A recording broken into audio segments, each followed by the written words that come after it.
Hi guys, today let me show you how easy it is to back up files with file history in Windows 10. This is a very easy guide, so let's take a look at this first.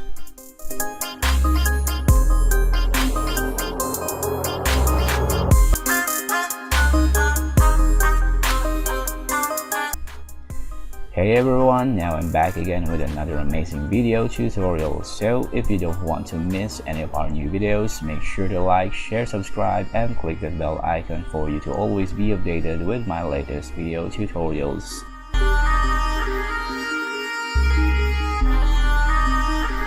Windows File History is one of the easiest ways to automatically back up your files, and it even lets you go back in time to retrieve the earlier versions. However, this feature is currently turned off by default on your Windows 8 and 10. So to use file history, you'll need a second storage device such as a USB hard drive or SD card to use with the file history.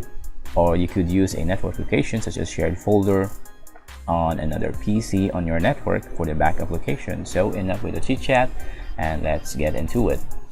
So all we need to do is click the menu icon, this one, and go to settings, the gear, this one, the gear icon. So menu, then settings. From here, you need to go to update and security.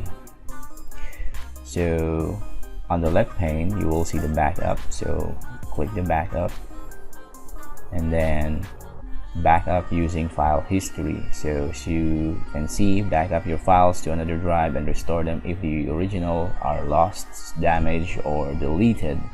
So this is very handy. So let's add a drive now. Click by clicking this plus sign. So as you can see, I have the drives here. You might have a different drive on your end. So just select the drive that you want to back up, and automatically backup my files is now turned on. So that's how easy it is to set up the backup file history. So that's how easy it is to turn on the automatic backup files on your Windows 10 or Windows 8. So that's all for now, and I hope that you have enjoyed watching and learned something in this video. If you have something to say about this video, please don't hesitate to leave a comments below. And once again, thank you for watching. I'll see you next time.